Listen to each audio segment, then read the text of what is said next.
برائی ہمارے اندر ہے.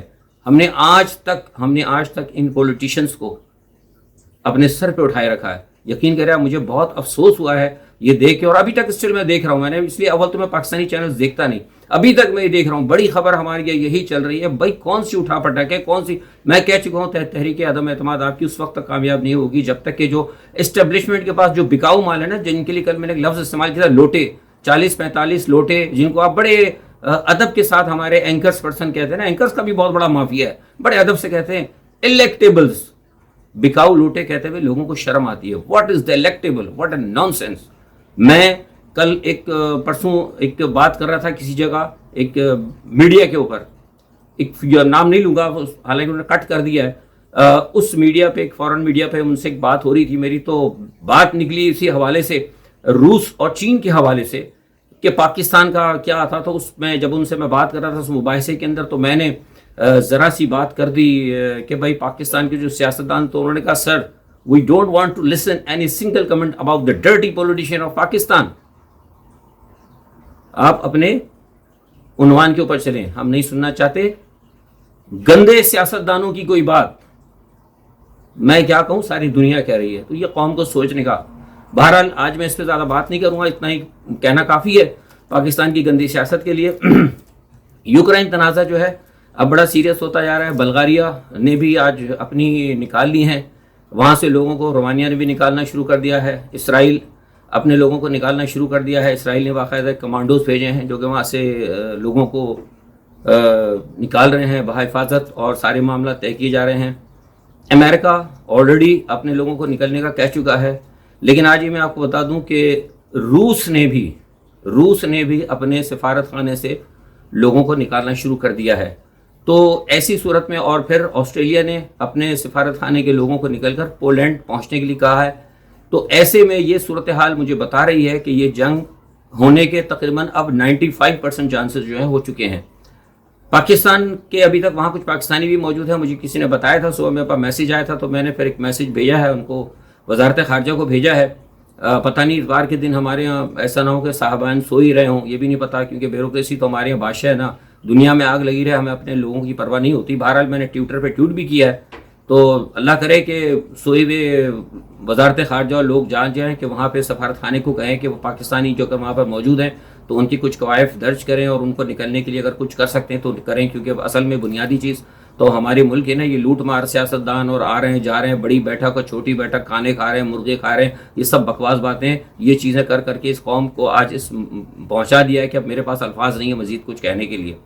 تو بنیادی طور پر اس وقت جو صورتحال وہ یہ ہے کہ نیٹو جو ہے اپنی بڑی تیزی سے موومنٹ کر رہی ہے, امریکہ بھی موومنٹ کر رہا ہے. لیکن جو صورتحال مجھے نظر آ رہی, میں زیادہ اسی پہ تھوڑا سا بات کروں گا, کیونکہ مجھے یہ لگ رہا ہے کہ روس جو ہے اب مجھے لگتا ہے کہ حملہ شاید وہ کرے گا, کیونکہ کل جو بات چیت ناکام ہوئی ہے اس کے جو ہمیں پیچھے سے جو آیا ہے بیک اپ جو ملا ہے کچھ سفارتکاروں سے, میں نے کہا تھا کہ اسی حوالے سے ہی میں نے بھارت معلوم کرنے کی کوشش کی تھی, لیکن وہاں سے پھر مجھے جو سننے کو ملا حجاب کے حوالے سے پھر ساری باتیں. خیر, تو کہنے کا مقصد یہ کہ وہاں سے جو بیک اپ مختلف ملکوں کے سفارتکاروں سے یا تجزیہ کاروں سے ملا ہے, اس سے لگتا یہ ہے کہ جنگ جو ہے اب 95% جو ہے ہونے کے چانسز ہو گئے, اور یہ جو ہے پارا جو ہے بڑھ رہا ہے.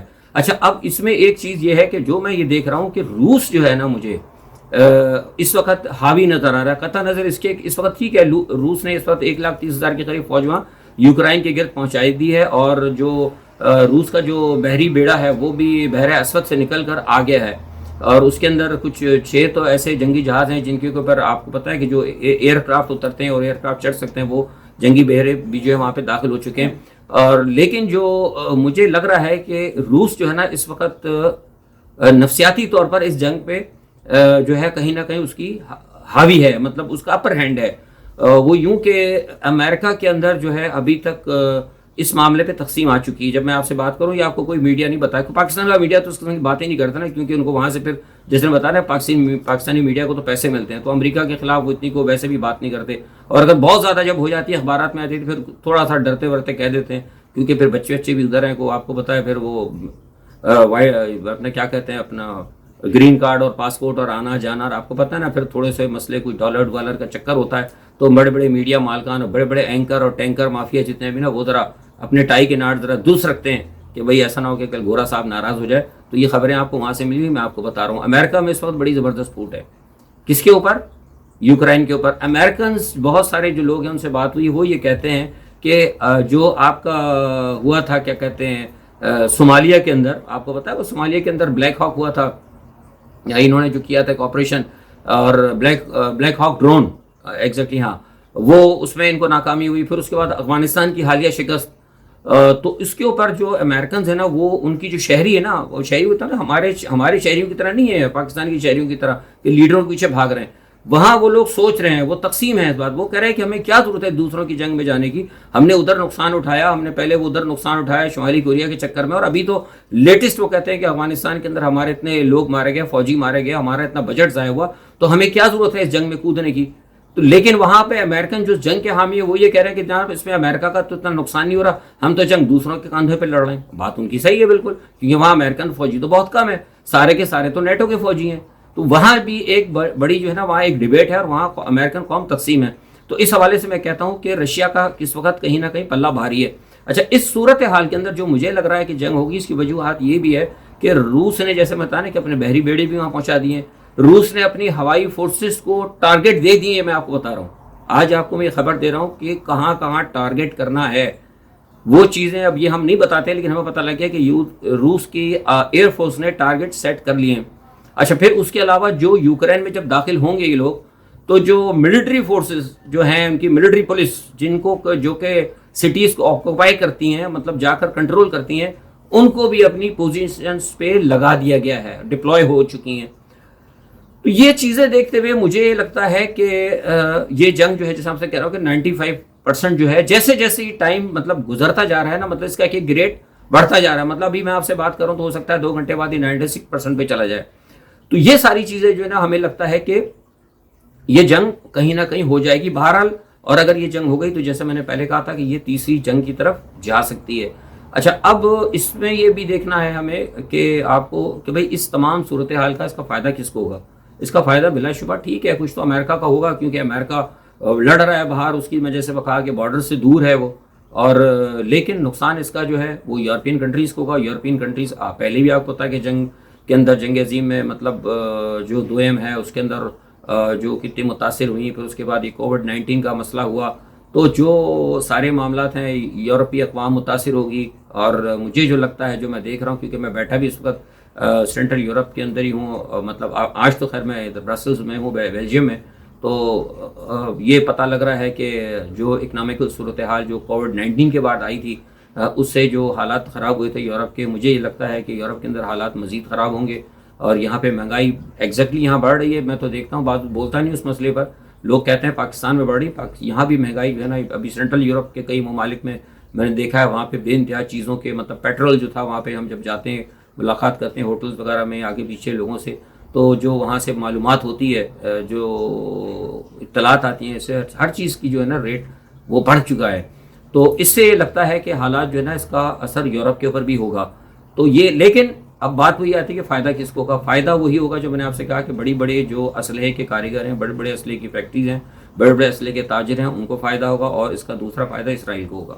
یہ میں آپ کو بتا رہا ہوں, اسرائیل کو اس لیے ہوگا کہ جو ان کا ابراہم اکارڈ ہے, اس کے اندر میں پچھلی ویڈیوز میں بتا چکا ہوں کہ ابراہم اکارڈ کے اندر ایک چیز یہ بھی ہے کہ دنیا کے تمام ممالک کو کمزور کر کے اسرائیل کی اکنامی کو مضبوط کیا جائے, اور دنیا کی تمام دوسری طاقتوں کو کمزور کر کے اسرائیل کی طاقت کو مضبوط کیا جائے. دنیا کی تمام کرنسیز کو کمزور کر کے اسرائیلی کرنسی کو مضبوط کیا جائے. آنے والے دنوں کے اندر ایسے بہت سارے معاملات دیکھیں گے. ایک بات جو میں نے آپ کو پہلے سے کہی تھی کہ اسرائیل کے بڑھتے ہوئے تعلقات عرب کے ساتھ, اور جس طریقے سے اسرائیل کی تیزی سے موومنٹ ہو رہی ہے, اگر یہ میرے دیکھنے والے جو مجھے فالو کرتے ہیں, سنجیدہ لوگ جو ہیں, بہت سے تو ہوتا ہے نا کہ ایسے ہی ہوتے ہیں, بس آیا 2 منٹ میں چلائی اور چلے گئے, جن کا کہ پاکستان سے کوئی دلچسپی نہیں ہے, یا جو کہ عالمی سیاست سے دلچسپی نہیں رکھتے, جو صرف اپنی پارٹی سے یا عمران خان سے یا الطاف حسین سے یا XYZ جس سے ان کو محبت ہے, تو وہ لوگ میرے چینلز نہیں دیکھتے زیادہ تر, کیونکہ وہ دیکھتے ہیں کہ عمران کی تعریف ہے کہ نہیں, الطاف بھائی کی تعریف ہے کہ نہیں, نواز شریف کی تعریف ہے کہ نہیں. میں تعریفیں نہیں کرتا, میں ملک اور قوم اور اسلام کے حوالے سے جو بات ہوتی ہے وہ آپ کو بتاتا ہوں. تو جو لوگ میرے چینل کو یا پرانی میری ویڈیوز کو غور سے دیکھتے ہیں, ان کو پتا ہوگا کہ میں نے ایک بات یہ کہی تھی کہ ابراہم اکارڈ جو ہے یہ عربوں کو اپنے شکنجے میں لے گا. اور آج جب میں آپ سے بات کر رہا ہوں تو اسرائیل جو ہے عربوں کو شکنجے میں لے چکا ہے، اس کی بہت ساری چیزیں بتا چکا ہوں، لیکن آج پہلی مرتبہ مسلمانوں اور عربوں کی ہسٹری کے اندر عرب کی فوج کے اندر اسرائیلی افسروں کی تعیناتی ہو گئی ہے۔ یہ بہت بڑی خبر میں آپ کو دے رہا ہوں۔ اب میں دے چکا ہوں، میں نے ایک جگہ اور بھی بات کی ہے، ہو سکتا ہے دوسرے میڈیا پہ بھی آ جائے، یہ اپنے چینل پہ آج دے رہا ہوں، میں کل ایک اور جگہ اور میں نے بتا دی۔ بحرین کے اندر اسرائیلی فوجی افسر جو ہیں تعینات ہونے شروع ہو گئے، تو اس سے پھر آپ سمجھ سکتے ہیں کہ یہ فائدہ کس کو ہو رہا ہے۔ یہ فائدہ صرف اور صرف اسرائیل کو ہونے جا رہا ہے۔ اب دیکھیں کیا ہوتا ہے۔ آج کی ویلاگ میں بس اتنا ہی، کل انشاءاللہ جو بھی دنیا کی بدلتی ہوئی صورتحال ہے اس کے اوپر ہم کل ضرور کوشش کریں گے، اور یہ ہم آپ کو بتاتے چلیں کہ چین بھی ہے ساری صورتحال کو دیکھ رہا ہے، اور ایسے معاملات بھی ہیں کہ اگر یہ جنگ ہو جاتی ہے تو یہ میں جو میرے پاس اطلاعات ہیں وہ یہ ہیں کہ اگر بڑی جنگ ہو گئی، وار فل اسکیل وار ہو گئی، تو چین جو ہے پھر تائیوان کو اپنے قبضے میں لے لے گا مکمل طور پر۔ دیکھیے کیا ہوتا ہے۔ یہ کچھ خبریں بھی ہیں، کچھ تجزیہ بھی ہے، آئندہ آنے والے دنوں میں جو کچھ ہوتا ہو اس کے حوالے سے ہم اپنی خبریں اور اپنا تجزیہ لے کے آپ کے پاس کل پھر حاضر ہوں گے۔ تب تک آپ سب سے اللہ حافظ، اپنا بہت خیال رکھیں۔